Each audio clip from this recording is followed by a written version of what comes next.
গত রাত থেকে জিলহজ মাস শুরু হয়ে গিয়েছে। যারা কোরবানি করব এবং কোরবানি করব না, গত রাত থেকে তাদের জন্য প্রথম করণীয় ছিল চুল নখ না কাটা। এটা যারা কোরবানি করব এবং করব না সবার জন্যই। আবু দাউদ এবং নাসাইর বর্ণনা দ্বারা বোঝা যায় শুধু যারা কোরবানি করবে তাদের জন্য এই আমল, চুল আর নখ না কাটা। তো নাসাইর আরেকটা বর্ণনা দ্বারা বোঝা যায় যারা কোরবানি করবে না তারাও চুল নখ কাটবে না।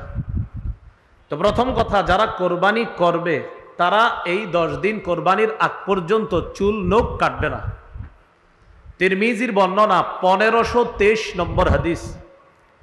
এই হাদিসের মধ্যে রাসূলুল্লাহ সাল্লাল্লাহু আলাইহি সাল্লাম বলেন, মান রাআ হিলালা যিল হিজ্জাহ ওয়া আরাদা আন ইউদহিয়া ফালা ইয়াখুযান্না মিন শা'রিহি ওয়া আযফারিহি।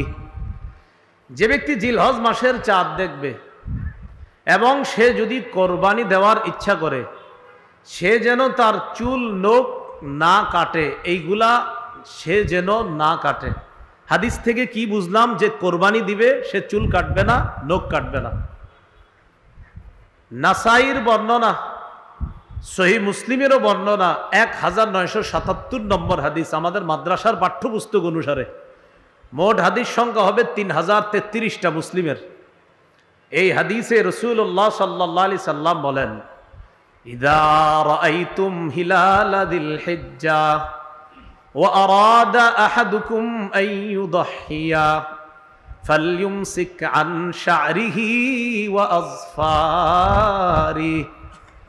রাসূলুল্লাহ সাল্লাল্লাহু আলাইহি সাল্লাম বলেন, তোমরা যখন জিলহজের চাঁদ দেখবা, তোমাদের কেউ যখন কোরবানির ইচ্ছা করে আর জিলহজের চাঁদ দেখে, সে যেন চুল নখ কাটা থেকে বিরত থাকে।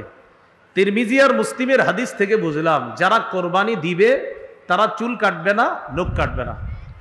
নাসাইর অন্য বর্ণনা দ্বারা বোঝা যায় এক সাহাবী রাসূলুল্লাহ সাল্লাল্লাহু আলাইহি সাল্লামকে বললেন, হুজুর আমার তো এমন একটা প্রাণী আছে, এই প্রাণীর এই অবস্থা, আমারও কি কোরবানি দেওয়া লাগবে? তো নবীজি তার হালাত ছুঁই না বললেন, না না, তোমার কোরবানি দেওয়া লাগবে না। তুমি কোরবানির দিন চুল কাটবা, নখ কাটবা। বুঝেন কি বলে? তুমি কোরবানির দিন চুল নখ কাটবা, এর মানে কোরবানির আগ পর্যন্ত তুমিও চুল কাটবা না, নখ কাটবা না। কোরবানির দিন তুমি চুল নখ কাটবা, অন্যরা কোরবানি করলে যে সওয়াব, তুমি এই আমল করেও সেই সওয়াব পাবা। এখান থেকে বোঝা যায় যে কোরবানি করবে না সেও কোরবানির আগ পর্যন্ত চুল নখ কাটা থেকে বিরত থাকবে, কোরবানির দিন সে চুল নখ কাটবে। এমনকি এই 10 দিন বাচ্চাদেরও চুল না কাটা যদি পারেন, এটা কোনো জরুরি বিষয় না। আব্দুল্লাহ ইবনে ওমর রাদিয়াল্লাহু তাআলা আনহুমা এক এলাকা দিয়ে রওনা করছে। মাররা বিইমরাআতিন তাখুযু মিন শা'রি ইবনিহা। এক মহিলা তার বাচ্চার চুল কাটতেছে, বাচ্চার চুল কাটে। তো ইবনে ওমর বললেন, আহা, তুমি যদি কোরবানির দিন পর্যন্ত একটু অপেক্ষা করতা, তারপর যদি চুলটা কাটতা।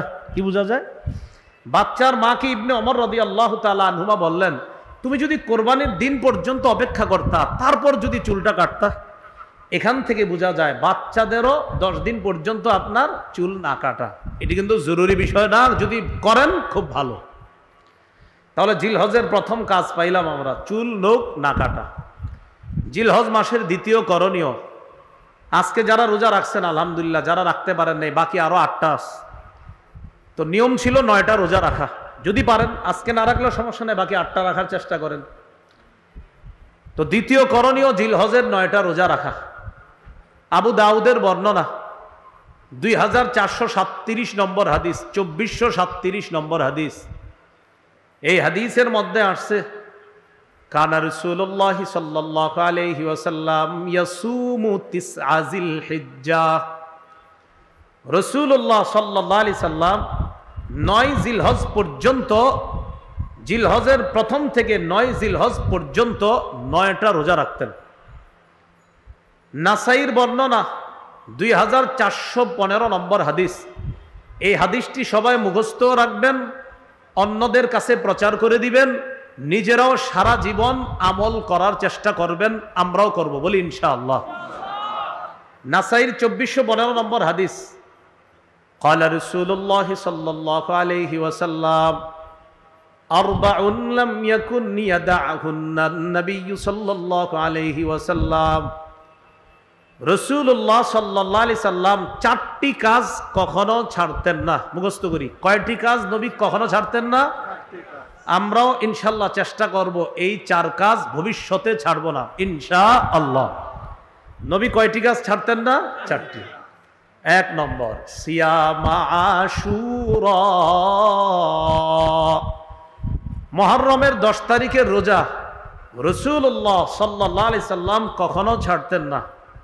2 নাম্বার, ওয়াল আশার, জিলহজের প্রথম দশকের রোজা রাসূলুল্লাহ সাল্লাল্লাহু আলাইহি সাল্লাম ছাড়তেন না। 3, ওয়া সালাসাতা আইয়ামিন মিন কুল্লি শাহ, প্রত্যেক মাসের 3টা রোজা, 13, 14, 15 আরবি মাসের এই 3 রোজা রাসূল ছাড়তেন না। 4 নাম্বার, ওয়া রাকাআতাইনি ক্বাবলাল গাদাত, ফজরের নামাজের আগের 2 রাকাত সুন্নত রাসূল সাল্লাল্লাহু আলাইহি সাল্লাম কখনো ছাড়তেন না। এবার আমরা সবাই একটু চর্চা করি, বলেন তো কয় আমল নবীজি কখনো ছাড়তেন না? সাহস করে বলে ফেলেন তো। 1 নাম্বার, মাশাআল্লাহ, 1 নাম্বার মুহররমের 10 তারিখের রোজা, 2 নাম্বার জিলহজের প্রথম দশকের রোজা, 3 নাম্বার মাসে 3টা রোজা, 4 নাম্বার ফজরের আগের 2 রাকাত সুন্নত। আচ্ছা আমরা একটু বলি, বললে মনে থাকবে। বলেন, 1 নম্বর মুহররমের 10 তারিখের রোজা, 2 জিলহজের প্রথম দশকের রোজা, 3 প্রত্যেক আরবি মাসের 3টি রোজা, 4 ফজরের আগের 2 রাকাত সুন্নত। এই 4টা আমল রাসূল সাল্লাল্লাহু আলাইহি সাল্লাম কখনো ছাড়তেন না। যাই হোক, জিলহজ মাসের দ্বিতীয় আমল পাইলাম 9টি রোজা রাখা। আজকে যারা রাখছেন আলহামদুলিল্লাহ, বাকিগুলাও রাখবেন। যারা রাখতে পারেন নাই, বাকিগুলা রাখলে সওয়াব আছে, ফজিলত আছে, কোনো সমস্যা নাই, রাখেন। তৃতীয় আমল, 9 জিলহজের রোজাটা গুরুত্ব দিয়ে রাখা। 9 জিলহজের রোজা গুরুত্ব দিয়ে রাখা। সহিহ মুসলিমের বর্ণনা 1162 নম্বর হাদিস, মাদ্রাসা পাঠ্যপুস্তক অনুসারে, قال رسول الله صلى الله عليه وسلم صيام يوم عرفة أحتسب على الله أن يكفر السنة التي قبله والتي بعده। রাসূলুল্লাহ সাল্লাল্লাহু আলাইহি সাল্লাম বলেন, কেউ যদি আরাফার দিনের রোজা রাখে, তথা 9 জিলহজের রোজা। আরাফার দিনের রোজা এটা একটা পারিভাষিক নাম, মনে রাখবেন। আরাফার দিনের রোজা এটা একটা পরিভাষা, উদ্দেশ্য 9 জিলহজের রোজা। 9 জিলহজের রোজা যদি কেউ রাখে, রাসূলুল্লাহ সাল্লাল্লাহু আলাইহি সাল্লাম বলেন, আমি আশাবাদী তার আগের 1 বছর এবং পরের 1 বছর, মোট 2 বছরের গুনাহ মাফ। এই হলো জিলহজের তৃতীয় আমল। তাহলে তৃতীয় আমলটা করার সুযোগ কি শেষ না এখনো আছে? জিলহজের চতুর্থ আমল, জিলহজ মাসে বেশি বেশি তাসবিহ পড়া, জিকির করা। মুসনাদে আহমদের বর্ণনা, قال رسول الله صلى الله عليه وسلم اكثروا فيهن من التكبير والتحميد والتهليل। রাসূলুল্লাহ সাল্লাল্লাহু আলাইহি সাল্লাম বলেন, জিলহজ মাসে বেশি বেশি আল্লাহু আকবার বলবা, বেশি বেশি সুবহানাল্লাহ পড়বা, বেশি বেশি লা ইলাহা ইল্লাল্লাহ পড়বা, বেশি বেশি আলহামদুলিল্লাহ পড়বা। উদ্দেশ্য হলো জিলহজ মাসে বেশি বেশি জিকির করা। জিকির করার জন্য অজুও করার প্রয়োজন নাই। চলতেছেন, ফিরতেছেন, দাঁড়িয়ে বসে শুয়ে জিকির করতে পারবেন। সূরা আলী ইমরানের 191 নম্বর আয়াতে আল্লাহ বলেন, জ্ঞানী হলো তারা আল্লাযীনা ইয়াযকুরুনাল্লাহা কিয়ামা ওয়া কুউদান ওয়া আলা জুনুবিহিম। আল্লাহ বলেন, জ্ঞানী তারা যারা দাঁড়িয়ে আল্লাহকে স্মরণ করে, আল্লাহর জিকির করে, ওয়া কুউদা, যারা বসে আল্লাহকে স্মরণ করে, ওয়া আলা জুনুবিহিম, যারা শুয়ে শুয়ে আল্লাহকে স্মরণ করে, জিকির করে। তাহলে জিলহজ মাস ছাড়াও জিকির করব, বাকি জিলহজ মাসে খুব বেশি পরিমাণে জিকির করার চেষ্টা করব। আল্লাহ তৌফিক দান করেন। জিলহজ মাসের 5 নম্বর আমল, 9 জিলহজ ফজর নামাজ থেকে নিয়ে 13ই জিলহজ আসর পর্যন্ত মোট 23 উক্ত নামাজের পরে পড়ি একবার মহব্বতে আল্লাহু আকবার, আল্লাহু আকবার, লা ইলাহা ইল্লাল্লাহু ওয়াল্লাহু আকবার।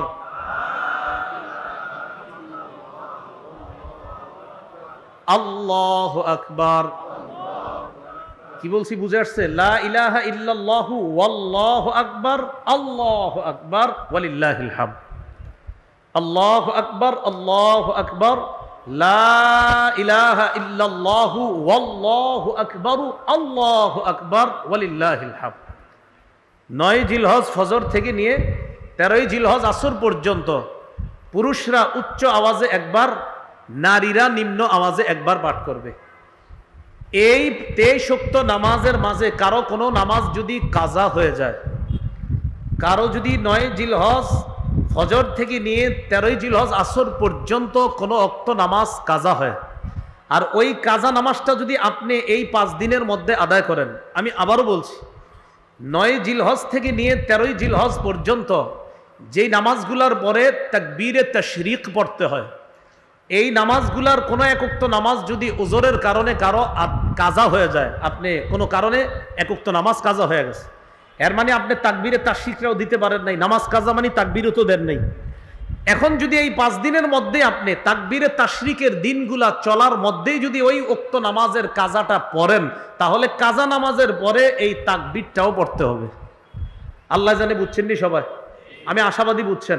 এরপরে দৃষ্টান্ত দিই, 9 জিলহজ থেকে 13ই জিলহজ পর্যন্ত কথার কথা কারো জোহরের নামাজ কাজা হয়ে গেছে একদিন, এই জোহরের কাজা নামাজটা যদি সে এই 13ই জিলহজের আগেই আদায় করে, তাহলে তার এই নামাজের পরে ওই যে তাকবীরে তাশরিকটা ছুটে গেছিল, এটাও তার আদায় করতে হবে। এবার বুঝে আসছে না সবার? এই হলো আপনার পঞ্চম আমল জিলহজ মাস। জিলহজ মাসের 6 নম্বর আমল কোরবানির দিন কোরবানি করা, তথা 10ই জিলহজ কোরবানি করা। 10ই জিলহজ নফল এবাদতের মধ্যে তথা ফরজ এবাদতের পরে, ফরজ এই জায়গায় নফল মানে উদ্দেশ্য আবার কোরবানি নফল এমন না, ফরজ এবাদতের পরে 10ই জিলহজ রক্ত প্রবাহিত করা আল্লাহর কাছে সবচাইতে শ্রেষ্ঠ এবাদত। আল্লাহর জন্য রক্ত প্রবাহিত করা তথা কোরবানি দেওয়া, এই হলো আপনার 6 নম্বর আমল জিলহজ মাস। জিলহজ মাসের 7 নম্বর আমল সবচাইতে গুরুত্বপূর্ণ আমল, সেটা হলো যাদেরকে আল্লাহ সামর্থ্য দিয়েছে তারা হজ করা। সূরা আলী ইমরানের 97 নম্বর আয়াতে আল্লাহ পাক রব্বুল আলামিন বলেন, ওয়ালিল্লাহি আলান নাসি হিজ্জুল বাইতি মান ইসতাতা ইলাইহি সাবিলা। যারা কাবা পর্যন্ত পৌঁছার সামর্থ্য রাখে, যাদেরকে আল্লাহ এই পরিমাণ সামর্থ্য দান করেছে যে তারা প্রয়োজনের অতিরিক্ত অর্থ সম্পদ দিয়ে কাবায় গিয়ে আবার দেশে ফিরে আসার সামর্থ্য রাখে, তাদের জন্য আল্লাহকে খুশি করার জন্য এদের উপর হজ করা ফরজ। হাদিসে কুদসির মধ্যে আল্লাহ পাক রব্বুল আলামিন বলেন, সহিহ ইবনে হিব্বান হাদিসের কিতাবে আসছে, আল্লাহ পাক রব্বুল আলামিন বলেন, ইন্না আবদান সাহহাহতু লাহু জিসমা ওয়া ওয়াসসা'তু আলাইহি ফিল মাঈশা তামজি আলাইহি খামসাতু আ'ওয়াম লা ইয়াফিদু ইলাইয়া লামাহরুম। আল্লাহ বলেন, আমি যাকে সুস্থ রাখলাম আর যাকে এই পরিমাণ সামর্থ্য দান করলাম যে আমার ঘর পর্যন্ত আসার সামর্থ্য আমি তাকে দিয়েছি, এইভাবে 5 বছর কেটে গেছে সে আমার ঘরে হজ করতে আসে না। কোনো বান্দার শরীর সুস্থ রাখলাম, তাকে আমি এই পরিমাণ সামর্থ্য দিছি যে সে হজ করতে পারত, 5 বছর হয়ে গেছে সে হজ করে না। আল্লাহ বলেন লামাহরুম, সে হতভাগা, সে কপাল পোড়া, সে বঞ্চিত। হজ ফরজ হয়েছে, আসে না, কয় বছর হয়ে গেছে? 5 বছর। যাবো যায় না, 5 বছর হয়েছে। আল্লাহ কয় তাকে সামর্থ্য দিলাম, আমি তাকে সামর্থ্য দান করলাম। আল্লাহ তাআলা বলছেন আমি তাকে সামর্থ্য দিলাম, সুস্থ রাখলাম, এরপরে আমার কাছে আসে না 5 বছর, সে বঞ্চিত, সে হতভাগা, সে কপাল পোড়া। যাদেরকে হজের সামর্থ্য আল্লাহ দিয়েছেন তারা যেন অতি দ্রুত হজ সম্পাদন করতে পারে, আল্লাহ তৌফিক দান করেন। সহিহ মুসলিমের বর্ণনা, 37 নম্বর হাদিস 1337 1337 মাদ্রাসা পাঠ্যপুস্তক অনুসারে রাসূলুল্লাহ সাল্লাল্লাহু আলাইহি সাল্লাম বলেন, قد فرض عليكم الحاج وفي رواية إن الله كتب عليكم الحاج فحجوا। রাসূলুল্লাহ সাল্লাল্লাহু আলাইহি সাল্লাম বলেন, তোমাদের উপর হজ ফরজ করা হয়েছে। অন্য বর্ণনায় নবী বলেন, আল্লাহ তোমাদের উপর হজ ফরজ করেছেন। ফাহুজ্জু, তোমরা হজ করো। ফাকালা রাজুলুন আকুল্লা আমিন ইয়া রাসূলুল্লাহ। এক ব্যক্তি রাসূলুল্লাহ সাল্লাল্লাহু আলাইহি সাল্লামের কাছে জানতে চাইলেন, হে আল্লাহর হাবিব, হজ কি প্রতি বছর ফরজ? ফাসাকাতা, রাসূলুল্লাহ সাল্লাল্লাহু আলাইহি সাল্লাম চুপ রইলেন। নবী বললেন, তোমাদের উপর হজ ফরজ করা হয়েছে যাদের সামর্থ্য আছে, অতএব তোমরা হজ করো। একজন প্রশ্ন করলেন, হুজুর হজ কি প্রতি বছর ফরজ? নবীজি চুপ রইলেন। হাত্তা ক্বালাহা সালাসা, এই প্রশ্নটা তিনি 3 বার করলেন। এরপর নবী বললেন, লাউ কুলতু নাআম লাওয়াজাবাত ওয়ালামাস্তাতাতুম, আমি যদি তোমার প্রশ্নের জবাবে বলতাম হ্যাঁ, তুমি যে আমারে 3 বার প্রশ্ন করলা প্রতি বছর হজ ফরজ কিনা, আমি যদি বলে ফেলতাম হ্যাঁ, তাহলে প্রতি বছর সামর্থ্যবানদের জন্য হজ ফরজ হয়ে যেত। আর এটা তোমরা করতে পারতা না। কেন তোমরা আমাকে এত প্রশ্ন করো? যারুনি মা তারাকতুকুম, আমি যতটুকু বলি এতটুকু মেনে নাও, তোমরা বেশি প্রশ্ন করবা না। ফাইন্নামা হালাকা মান কানা ক্বাবলাকুম বিকাসরাতি সুআলিহিম ওয়া ইখতিলাফিহিম আলা আমবিয়াইহিম, তোমাদের পূর্ববর্তী জাতি বেশি প্রশ্ন করার কারণে আর নবীদের সাথে বেশি মতভেদ করার কারণে ধ্বংস হয়ে গেছে। আমারে এত প্রশ্ন করবা না, বলছি হজ ফরজ, এত প্রশ্ন কেন করো?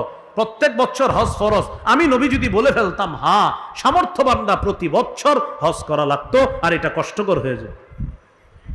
আবু দাউদের বর্ণনা 1721 নম্বর হাদিস, রাসূলুল্লাহ সাল্লাল্লাহু আলাইহি সাল্লামের একজন সাহাবী নাম আকরা ইবনে হাবিস, আকরা ইবনে হাবিস সাআলান নবী সাল্লাল্লাহু আলাইহি ওয়াসাল্লাম আল হজ্জু ফি কুল্লি সানাতিন আও মাররাতান ওয়াহিদা।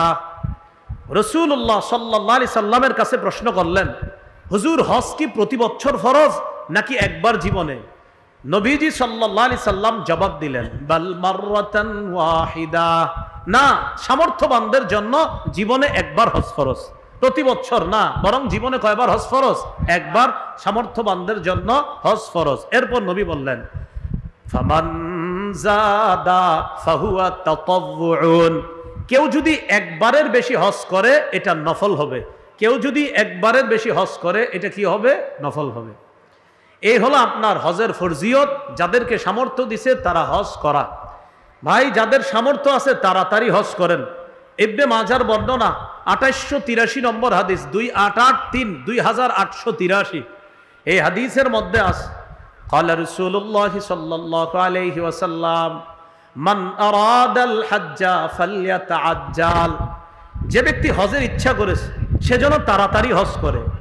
ফাইন্নাহু ক্বাদ ইয়ামরাদুল মারিদ, হতে পারে সে অসুস্থ হয়ে যাবে, এই বেটা অসুস্থ হয়ে যেতে পারে হজ করেন না করার কারণে। এমন হয়ে যেতে পারে যে তার সামর্থ্য আছে, হজে যাবে, যায় না, আগামী বছর যাব, যায় না, আগামী বছর যাব, যায় না। নবী কয়, আরে তুমি তো অসুস্থ হয়ে যেতে পারো। ওয়া তাদিল্লুদ্দাল্লাহ, বাহন হারিয়ে যেতে পারে।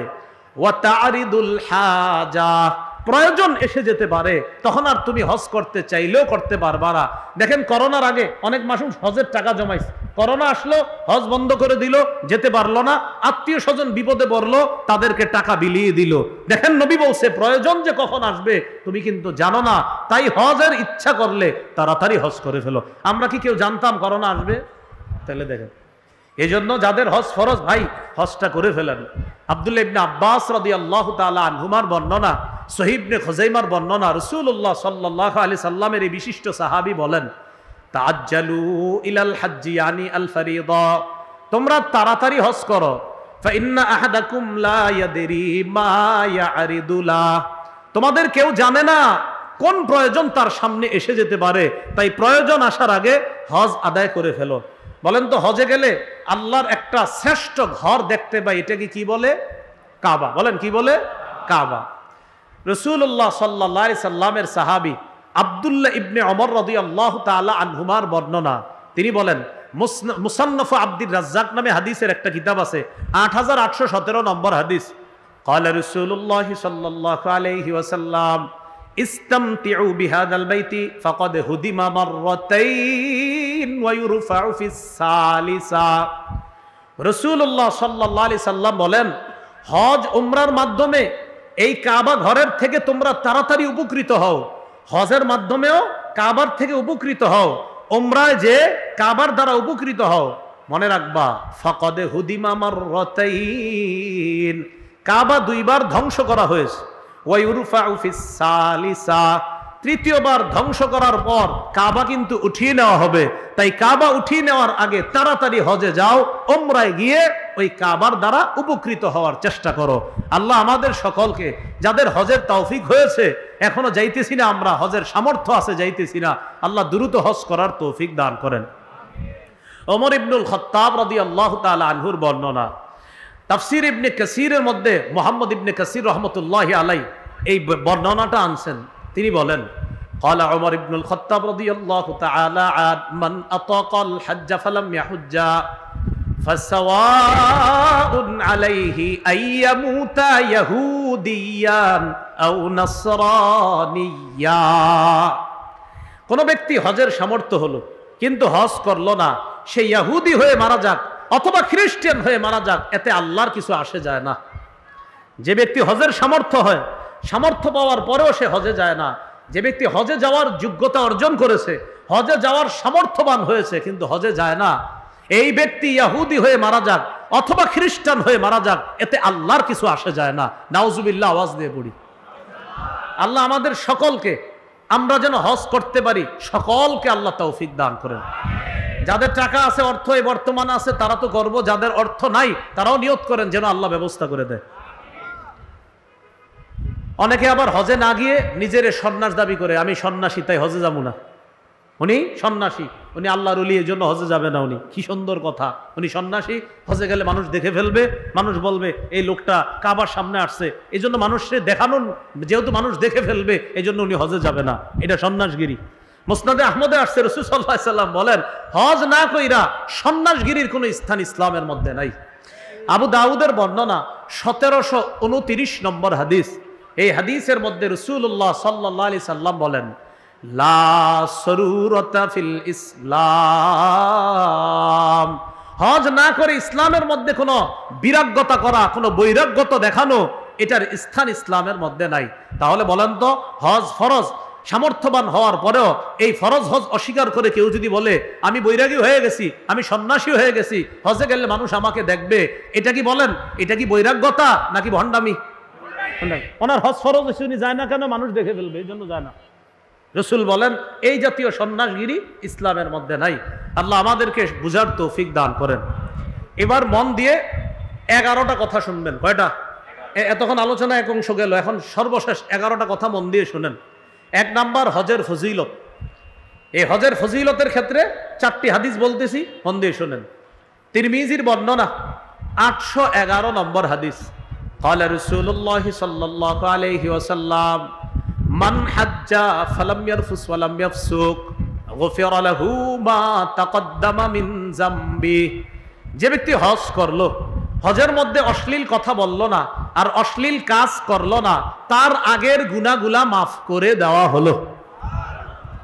আরেকটা ফজিলত শুনেন, সহিহ বুখারীর বর্ণনা 1521 নম্বর হাদিস। قال رسول الله صلى الله عليه وسلم من حج لله فلم يرفث ولم يفسق رجع كيوم ولدته امه।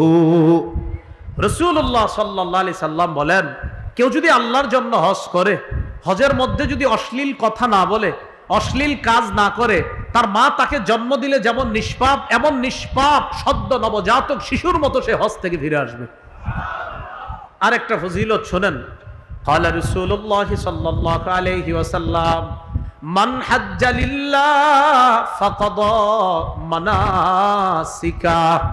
যে ব্যক্তি আল্লাহর জন্য হজ করে আর হজের বিধিবিধানগুলো সঠিকভাবে পালন করে, ওয়াসালিমাল মুসলিমুনা মিন লিসানিহি ওয়া ইয়াদি, হজে যাওয়ার পর এই ব্যক্তির হাত এবং জবান থেকে কষ্ট দেওয়া থেকে অন্য হাজিরা যদি নিরাপদ থাকে, আপনি হজে গেলেন, আমি হজে গেলাম, যাওয়ার পর আমার জবানের কষ্ট দেওয়া আর আমার হাতের কষ্ট দেওয়া থেকে অন্য মুসলমান, অন্য হাজি যদি নিরাপদ থাকে, গফিরা লাহু মা তাকদ্দামা মিন যামবি, নবী বলেন তার আগের গুনাহগুলো মাফ। এজন্য তো হজরে আসওয়াদ চুমা দেওয়ার সময় যারা যাবেন ভবিষ্যতে ইনশাআল্লাহ, কাউরে ধাক্কা দিবেন না দুই হাত দিয়ে এইভাবে, মুসলমানদের কষ্ট দিয়ে হজরে আসওয়াদ চুমা দেওয়ার কোনো দরকার নাই। যদি পারেন আস্তে ধীরে ধীরস্থির ভাবে গিয়ে চুমা দিবেন, তো আরেক মুসলমানকে ধাক্কা মেরে আপনি ফেলে দিয়ে হজরে আসওয়াদকে চুম্বন করবেন, এই বিধান আর এই অধিকার ইসলাম আপনাকে দেয় নাই।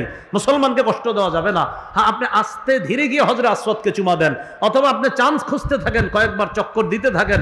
কারণ আপনি তওয়াফ করলেই দেখবেন প্রথমে দূরে আছেন, দ্বিতীয় তওয়াফে দেখবেন আরেকটু কাছে আসতে পারবেন, এরকম তওয়াফে বারবার যাইতে যাইতে দেখবেন কাছাকাছি হয়ে যাবেন, ইনশাল্লাহ সুযোগ পেয়ে যাবেন।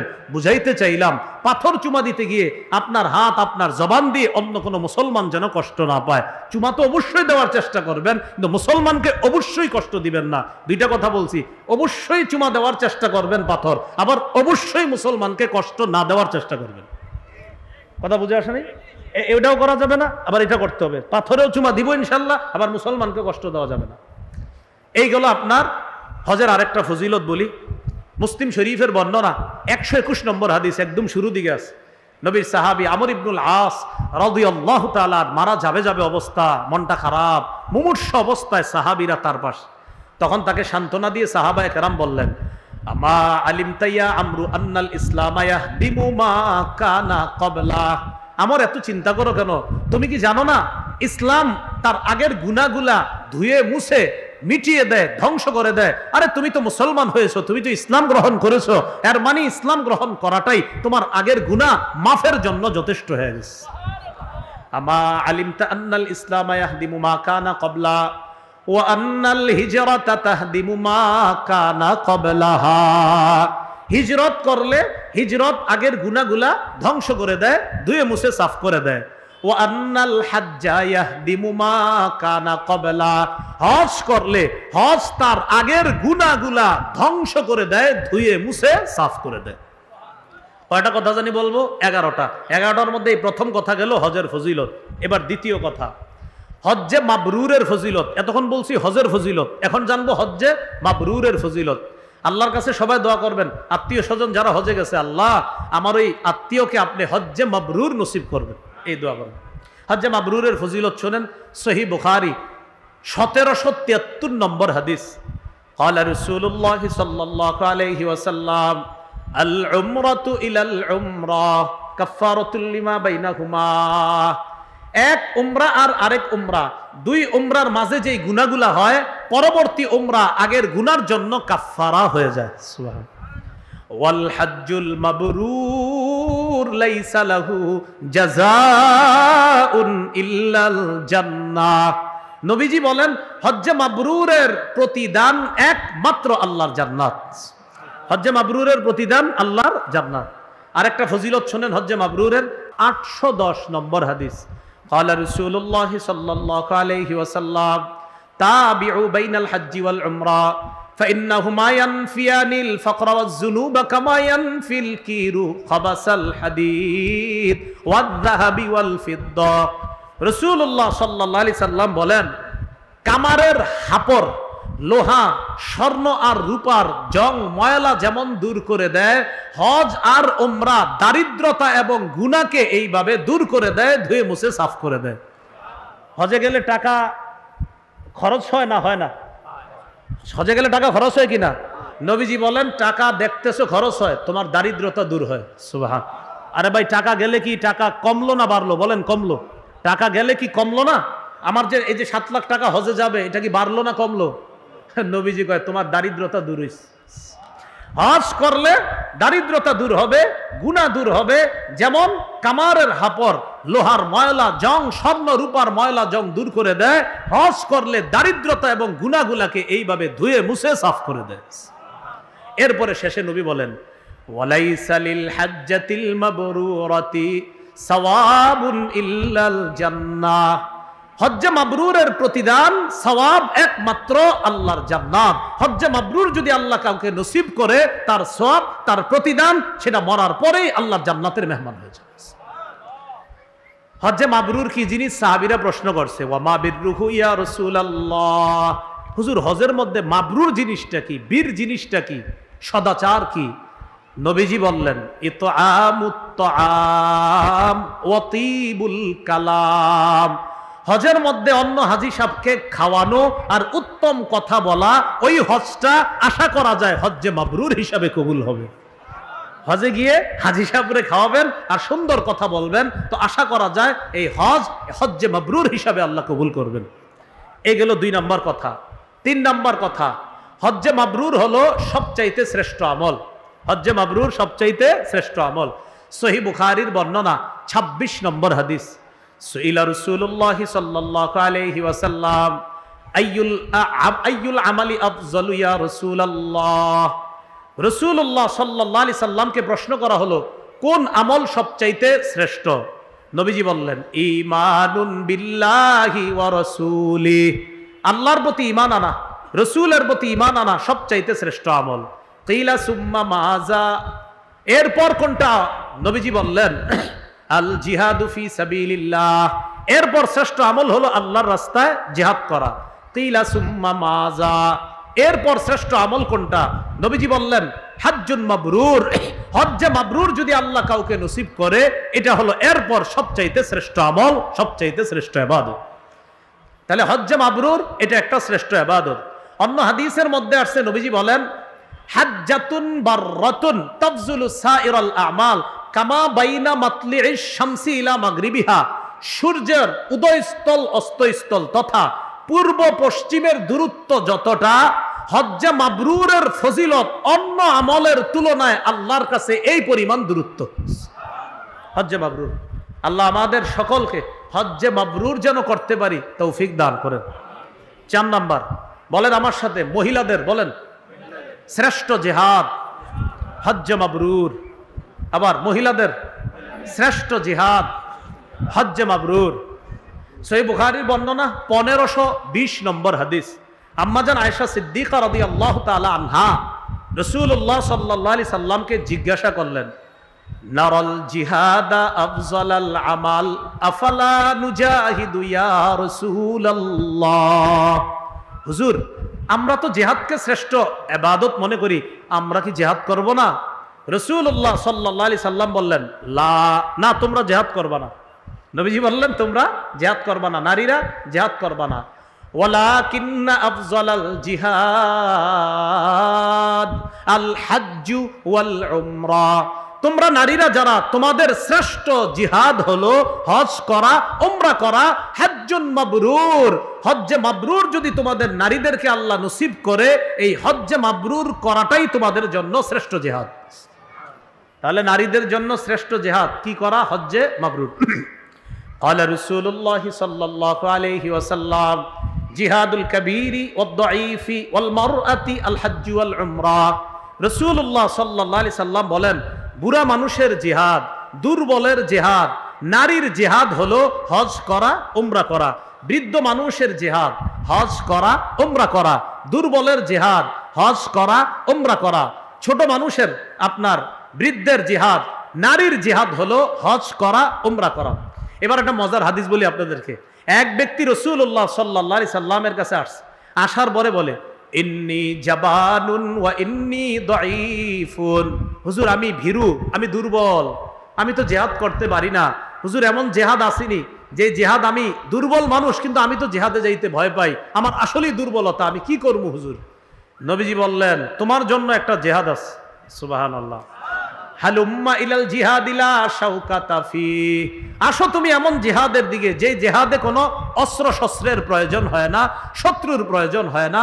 এটা হলো আল হাজ্জু, হজ করা। তুমি হজ করলেই জিহাদের সওয়াব পাইবে। ওই উনি দুর্বল ছিলেন, তো নবী বুঝাইলেন তোমার মতো দুর্বল যারা, তোমাদের জিহাদ হলো হজ করা।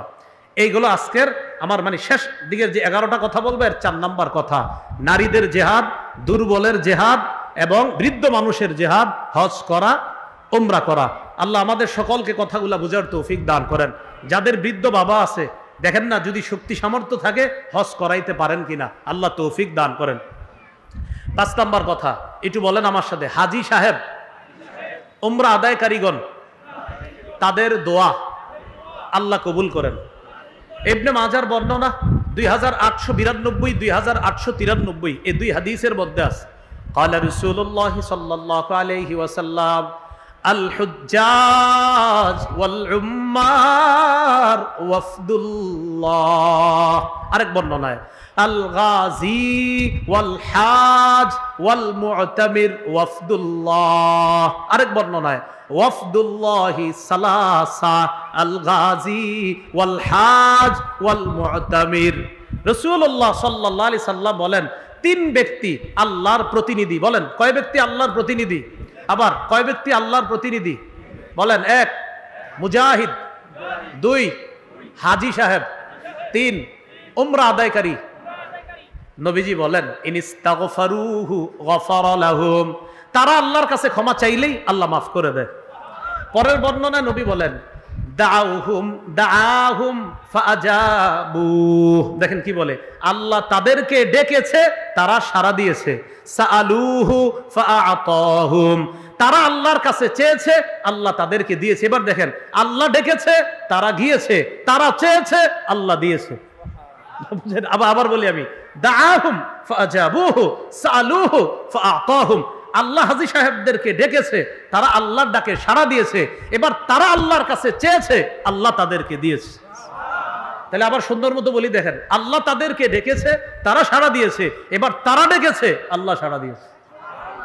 হাজী সাহেব, তো হাজী সাহেব উমরা আদায়কারীগণ আল্লাহর কাছে দোয়া করে, যা বলে তাই দিয়ে দেয়। 6 নাম্বার, হাজী সাহেবরও আল্লাহ মাফ করে দেয়।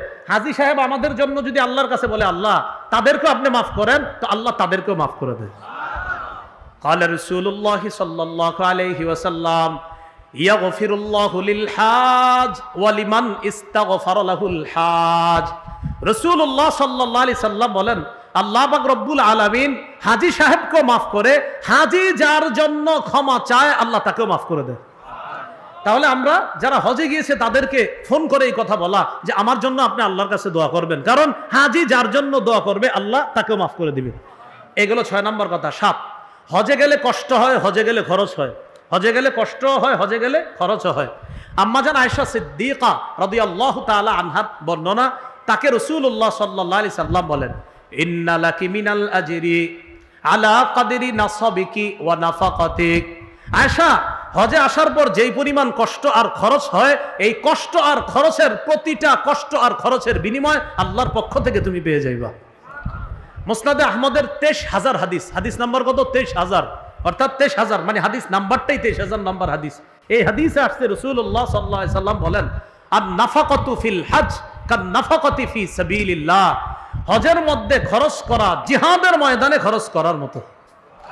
কেমন? কয় বিসাবঈ মিআতিন, 700 গুণ পর্যন্ত আল্লাহ বাড়ায়া দেয়। কয়শো গুণ পর্যন্ত আল্লাহ বাড়ায়া দেয়? 700 গুণ পর্যন্ত। এজন্য হজে গিয়ে খরচ করলে এটা লস নাই, লাভ। 8 নাম্বার কথা, হজে যাওয়ার সময় যদি কেউ মারা যায় কিয়ামত পর্যন্ত তার আমলনামায় হাজী সাহেবের সওয়াব লেখা হবে। قال رسول الله صلى الله عليه وسلم من خرج حاجا فمات كتب له اجر الحاج الى يوم القيامه। যে ব্যক্তি হজের উদ্দেশ্যে বের হয় আর যদি সে মারা যায় কিয়ামত পর্যন্ত তার আমলনামায় হাজী সাহেবের সওয়াব লিপিবদ্ধ করা হবে। ওয়ামান খারাজা মুতামিরান ফামাতা কুতিবা লাহু আজরুল মুতামিরি ইলা ইয়াউমিল কিয়ামা। যে ব্যক্তি উমরার উদ্দেশ্যে বের হয় সে যদি মারা যায় কিয়ামত পর্যন্ত তার আমলনামায় উমরা আদায়কারীর সওয়াব তার আমলনামায়ও লিপিবদ্ধ চলতে থাকবে কিয়ামত পর্যন্ত। ওয়ামান খারাজা গাজিয়ান ফামাতা কুতিবা লাহু আজরুল গাজি ইলা ইয়াউমিল কিয়ামা। কেউ যদি জিহাদের উদ্দেশ্যে ঘর থেকে বের হয় আর যদি সে মারা যায় কিয়ামত পর্যন্ত মুজাহিদের সওয়াব তার আমলনামায় লিপিবদ্ধ চলতে থাকবে। একটা মজার হাদিস আপনাদেরকে শোনাই। রাসূলের সব হাদিসই তো মজার। রাসূল সাল্লাল্লাহু আলাইহি ওয়াসাল্লামের সব হাদিসই কি মজার, মাঝে মাঝে মজার বলি মানে এটা বেশি মজা। সহিহ বুখারীর 1266 1267 আরাফার ময়দানে নবীর পাশে এক সাহাবী। কোন জায়গায়? আরাফার ময়দানে। তো ওই জায়গায় এক সাহাবী নবীর পাশে, বাইনামা রাজুলুন ওয়াকিফুন মা রাসূলিল্লাহি সাল্লাল্লাহু আলাইহি ওয়াসাল্লাম বিআরাফা। এক ব্যক্তি আরাফার ময়দানে নবীর পাশে, ইদ ওয়াকাআ আন রাহিলাতি, লোকটা তার বাহন থেকে নিচে পড়ে ফাকসাতহু, ঘাড় মচকে লোকটা মারা গেছে। আমি আবার বলছি, আরাফার ময়দানে নবীর পাশে এক ব্যক্তি তার বাহন থেকে পড়ে গিয়ে ঘাড় মচকে মারা গেছে। মারা যাওয়ার পর এখন কি হবে? গোসল হবে, কাফন হবে। সাহাবায়ে কেরামকে নবী বললেন ইগসিলুহু বিমাইন ওয়া সিদরিন, তাকে বড়ই পাতা গরম পানিতে বড়ই পাতা গরম করে তাকে গোসল দাও, 1 2। ওয়াকাফিনুহু বিসাউবাইন, তাকে 2 কাপড় দিয়ে কাফন দাও। পুরুষে কয় কাপড় দিতে হয়? 3টা, কিন্তু তাকে কয়টা দিতে বললেন নবী? 2টা। 3 নাম্বার ওয়ালা তুহান্নিতুহু, তাকে সুগন্ধি লাগাইবা না। 4 নাম্বার ওয়ালা তুখাম্মিরু রাসাহু, তার মাথাটা ঢাকবা না। তাহলে 1 নাম্বার গোসল করাও, 2 নাম্বার 2 কাপড়ে কাফন পড়াও, 3 নাম্বার সুগন্ধি লাগাও না, 4 নাম্বার মাথাটা ঢাকবা না। ফাইন্নাহু ইউবাসু ইয়াউমাল কিয়ামাতি মুলাব্বিয়া, কিয়ামতের ময়দানে সে লাব্বাইক আল্লাহুম্মা লাব্বাইক বলতে বলতে কবর থেকে উঠবে। তাহলে হজে গিয়ে মারা গেলে কি লস না লাভ? লাভ। তাহলে বলেন হজে গিয়ে, বলেন হজে গিয়ে বেঁচে গেলে লাভ, মরে গেলেও লাভ। বলেন বেঁচে গেলে নিষ্পাপ শিশু, মরে গেলে কিয়ামত পর্যন্ত সওয়াব, লস নাই। বাঁচলেও লাভ, মরলেও লাভ। এ হলো 8 নাম্বার। 9 নাম্বার হজে গিয়ে তালবিয়া পাঠ করা, ওই যে লাব্বাইক আল্লাহুম্মা লাব্বাইক, এটা পাঠ করা। তিরমিজির বর্ণনা 827 নম্বর হাদিস। এই হাদিসের মধ্যে আসছে রাসূলুল্লাহ সাল্লাল্লাহু আলাইহি ওয়াসাল্লাম 827, 828, 829 সবগুলো হাদিসের মধ্যে একই তালবিয়ার বর্ণনা। নবীজি বলেন মামিন মুসলিমিন ইউলাব্বি ইল্লা লাব্বা মান আন ইয়ামিনিহি আও আন শিমালিহি মিন হাজারিন আও মাদারিন আও ওয়াবারিন, ওয়াফি রিওয়ায়া মিন শাজারিন আও ওয়াবারিন আও মাদারিন। রাসূলুল্লাহ সাল্লাল্লাহু আলাইহি সাল্লাম বলেন, কোন ব্যক্তি যখন তালবিয়া পাঠ করে তার পাশে গাছ পাতা বৃক্ষ রাজি মাটি ইত্যাদি যা আছে সবাই তার সাথে তালবিয়া পাঠ করতে থাকে। এইগুলো 9 নাম্বার আলোচনা। 10 নাম্বার তওয়াফ করা। আবু দাউদের 1888 নম্বর হাদিসের মধ্যে আসছে রাসূলুল্লাহ সাল্লাল্লাহু আলাইহি সাল্লাম বলেন ইন্নামা জুইলাত তাওয়াফু ওয়া বাইনাস সাফা ওয়াল মারওয়া ওয়া রামিউল জিমার লিইকামাতি যিকরিল্লাহ। তওয়াফ করা, সাফা মারওয়ার মাঝখানে সাই করা এবং শয়তানকে কঙ্কর মারা, এগুলা সব আল্লাহর জিকিরের অন্তর্ভুক্ত, আল্লাহর স্মরণের অন্তর্ভুক্ত। রাসূলুল্লাহ সাল্লাল্লাহু আলাইহি সাল্লাম বলেন মান তাওয়াফা উসবুআন, যে ব্যক্তি 7 বার তওয়াফ করে, অর্থাৎ 7 বার যে ব্যক্তি তওয়াফ করে, কানা কাইদলি রাকাবাতিন, একটা গোলাম আজাদ করার সওয়াব পেয়ে যায়। এগুলো 10 নাম্বার।